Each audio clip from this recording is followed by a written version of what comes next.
Hello friends, तो आज मैं आपको बताऊंगा होटल और रेस्टोरेंट में मशरूम बटर मसाला कैसे बनाया जाता है। एकदम इजी तरीका आपको बताने वाला हूं और इस तरह से हमें मशरूम बटर मसाला बनाएंगे, खाने में बहुत ही ज़्यादा टेस्टी बनेगा। तो चलिए रेसिपी शुरू करते हैं। तो सबसे पहले यहाँ पे मैंने 1 किलो मशरूम लिए हैं। आप कम क्वान्टिटी में बनाना चाहें तो कम क्वान्टिटी में भी बना सकते हैं। तो जो मशरूम होते हैं ना, इनके बाहर से काफ़ी सारी कंपोज लगी होती है। जब भी हम मशरूम ज़्यादा क्वान्टिटी में बनाते हैं ना, तो एक एक मशरूम को साफ़ नहीं कर सकते हैं। तो आपने क्या करना है, मशरूम के आगे जो डंठल होता है थोड़ा सा उसको काट दीजिए और इसको अपना बड़ी सी परात में डाल दीजिए। ऊपर आपने थोड़ा सा सूखा आटा डस्ट करना है या फिर मैदा भी डस्ट कर सकते हैं और आटे के साथ आपने मशरूम को अच्छी तरह से मिक्स कर लेना है। इससे क्या होगा, जो मशरूम के ऊपर आपको कंपोज दिख रही थी ना, पूरी तरह से निकल जाती है। और ऊपर थोड़ा सा आपने पानी स्प्रिंकल करना है और इस तरह से बिल्कुल सॉफ्ट हैंड से आप इनको मसल लीजिए। अब केवल मशरूम साफ भी होते हैं, अगर आपके पास अच्छे साफ मशरूम है तो आप उनको ना 1 से 2 पानी से धो के ऐसे ही बना सकते हैं। फिर आपने इसमें पानी ऐड करना है और पानी के साथ अच्छी तरह से मशरूम को मिक्स कर लीजिए। अभी आप थोड़ी देर में देखेंगे आपके जो मशरूम रहेंगे ना, बिल्कुल साफ़ हो जाएंगे आटे और पानी के साथ धोने से। तो देख सकते हैं मशरूम एकदम बाहर से वाइट हो चुके हैं। पहले इनका कलर कैसा था, अब आपने इनको पानी से निकाल लेना है और इनकी आपने कटिंग करनी है। तो मशरूम के आपने थोड़े से बड़े बड़े पीसेस करने हैं, 1 के 2 या 1 के 4 पीसेस कर लीजिए। अगर छोटे साइज़ के मशरूम है तो 1 के 2 ही पीस करने हैं। अगर थोड़ा बड़े साइज़ के मशरूम है तो 1 के 4 पीसेस आप कर सकते हैं। देखिए इस तरह से आप मशरूम की कटिंग कर लीजिए। अब आपने मशरूम को मैरिनेट करना है। आधा चम्मच आप इसमें नमक ऐड कर दीजिए। थोड़ा सा आपने इसमें हल्दी पाउडर ऐड करना है, इससे अच्छा कलर आएगा मशरूम के ऊपर। थोड़ा सा आपने लाल मिर्च का पाउडर ऐड करना है और अच्छी तरह से मशरूम को नमक मिर्च और हल्दी के साथ मिक्स कर लीजिए। इससे देखिए आपके मशरूम का जो कलर है वो डार्क नहीं होगा यहाँ पे। तो इनको इसी तरह से छोड़ दीजिए। अब जल्दी से यहाँ पे ग्रेवी बना लेते हैं। ग्रेवी बनाने के लिए 3 टमाटर, 4 प्याज और 5 से 6 मैंने हरी मिर्च ली है। थोड़ी सी चटपटी सब्जी रहती है। जो प्याज है इसको आपने बारीक काटना है। तो देखिए इस तरह से कट लगा लीजिए। जितने बारीक आप काटना चाहें उतने बारीक कट आप इसमें लगा सकते हैं। फिर आपने प्याज को 1/2 करना है। 1/2 करके प्याज को देखिए इस तरह से आपने फाइन चॉप कर लेना है। जो लास्ट का हिस्सा बच जाता है जहाँ तक कट नहीं लगते हैं, उसमें 2 कट लगा के आप एक बराबर कटिंग आप इसकी कर सकते हैं। तो सारे प्याज को आपने इसी तरह से काट लेना है। जो टमाटर है, आइस जो ऊपर रहती है उसको आपने हटा देना है और टमाटर को आपने ना मोटा मोटा काट लेना है। देखिए इस तरह से मोटी मोटी कटिंग कर लीजिए। और जो हरी मिर्च है इसको भी आपने मोटा मोटा काट लेना है। अगर आप स्पाइसी कम खाते हैं तो मिर्च का यूज़ आप यहाँ पे कम कर सकते हैं। जो हरी मिर्च और टमाटर हैं इनको आपने पीस के डालना है, इससे आपकी जो ग्रेवी है एकदम स्मूथ बनेगी। साथ में थोड़ी सी मैंने कश्मीरी मिर्च डाली है और अच्छी तरह से इनको ग्राइंड कर लीजिए। कश्मीरी मिर्च से आपकी जो ग्रेवी है उसमें बहुत ही बेहतरीन कलर निकल के आता है। तो ये देखिए प्याज को मैंने बारीक काट लिया है, टमाटरों की प्यूरी बना ली है। इसके बाद आपने कढ़ाई लेनी है, उसमें ऑयल ऐड करना है। तो 1.5 से 2 चम्मच आप इसमें ऑयल को ऐड कीजिए। 1 से 2 तेज पत्ता आपने इसमें ऐड करने हैं। एक आप इसमें बड़ी इलायची ऐड कीजिए। 1 से 2 पीस आपने इसमें जवित्री ऐड करनी है। एक मैंने टुकड़ा यहाँ पे दालचीनी का ऐड किया है और 2 मैंने इसमें लौंग ऐड किए हैं। खड़े मसालों के साथ सब्जी बनाएंगे, बहुत ही अच्छा फ्लेवर आएगा। साथ में आपने 1 छोटा चम्मच इसमें बारीक कटा हुआ लहसुन ऐड करना है। लहसुन को मीडियम फ्लेम आप यहाँ पे पका लीजिए। तो ज़्यादा खड़े मसाले भी नहीं डालने हैं ना, तो सब्जी का जो टेस्ट है ना बहुत ही मसालेदार हो जाता है, फिर वो खाने में अच्छी भी नहीं लगती है। 1-2 ही पीस आपने इसमें ऐड करने हैं। जैसे लहसुन थोड़ी देर पक जाएगा, इसके बाद आपने इसमें बारीक कटा हुआ प्याज ऐड कर देना है और गैस की फ्लेम आपने हाई करनी है।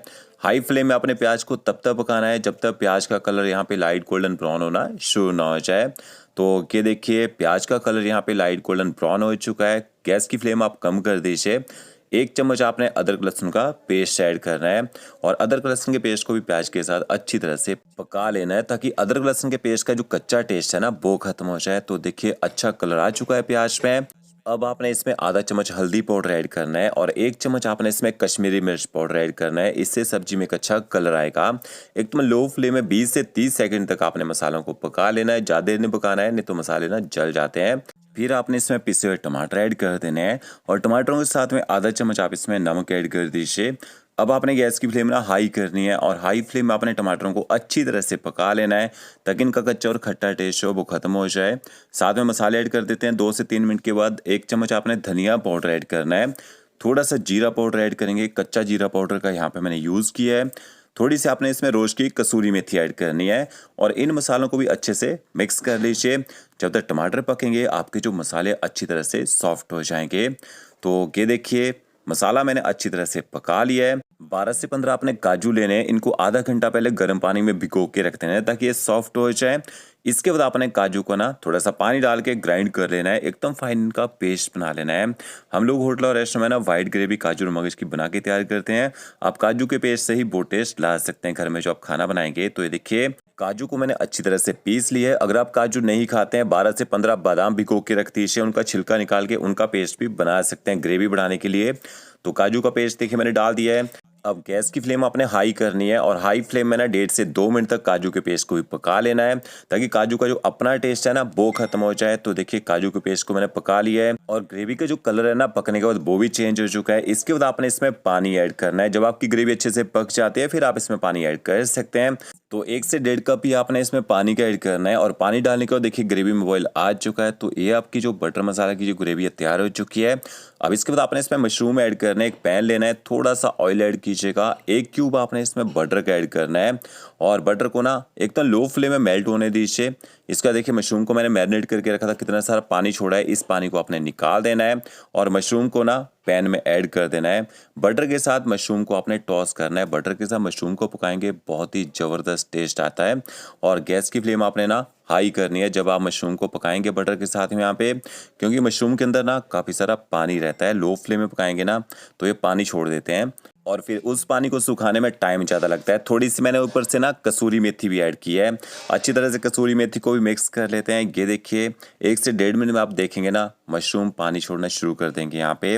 तो गैस की फ्लेम आपने कम नहीं करनी है और खुला बर्तन रहेगा ना उसमें पकाएंगे तो और जल्दी वो पानी का मॉइस्चर है वो कम हो जाता है। कितना टाइम लगेगा? कम से कम आपको ना 3 से 4 मिनट तक इनको हाई फ्लेम में पकाना पड़ेगा। इतनी देर में मशरूम अंदर तक अच्छी तरह से पक जाएंगे और बटर का जो टेस्ट है वो भी इनके अंदर बहुत ही अच्छी तरह से आ जाएगा। तो ये देखिए यहाँ पे मशरूम को मैंने अच्छी तरह से पका लिया है, सॉफ्ट हो चुके हैं और मशरूम ना आपने इसके बाद ग्रेवी में ऐड कर देने हैं। आप मशरूम को ऐसे ही खाना चाहे ना बटर के साथ टॉस करके थोड़ा नमक मिर्च डाल के ऐसे भी खा सकते हैं। तो ये देखिए मशरूम को मैंने ग्रेवी के साथ अच्छी तरह से यहाँ पे मिक्स कर लिया। अब इसके बाद ज़्यादा पकाने की जरूरत नहीं होती है क्योंकि मशरूम पक चुके हैं, ग्रेवी भी हमारी अच्छी तरह से पकी हुई है यहाँ पे। तो अच्छे से इनको पहले मिक्स कर लीजिए, जैसे इनमें बॉयल आ जाएगा ना फिर आपने इसमें ना हल्का सा गरम मसाला पाउडर स्प्रिंकल करना है। होममेड गरम मसाला पाउडर का यूज़ किया यहाँ पे मैंने, आप मार्केट वाला यूज़ कर सकते हैं बट उसमें इतना अच्छा फ्लेवर नहीं होता है। थोड़ा सा बारीक कटा हुआ हरा धनिया डाल दीजिए। 2 से 3 चम्मच आपने इसमें क्रीम के ऐड करने हैं। क्रीम ना हो, दूध की मलाई होती है घर में, उसको अच्छी तरह से फेंट लीजिए, वो भी आप इसमें ऐड कर सकते हैं और अच्छी तरह से क्रीम को भी मिक्स कर लेते हैं। अगर आप क्रीम को पकाना चाहें ना तो 1 से 1.5 मिनट तक आप इसको पका भी सकते हैं बट क्रीम को पकाना नहीं चाहिए, नहीं तो ये घी छोड़ना शुरू कर देती है और सब्जी के ऊपर ऑयली ऑयल आ जाता है। तो ये आपका मशरूम बटर मसाला तैयार हो चुका है। वीडियो अच्छा लगा होगा लाइक शेयर कमेंट जरूर कीजिएगा। ओके फ्रेंड्स, मिलते हैं अगली नई वीडियो के साथ। Thank you.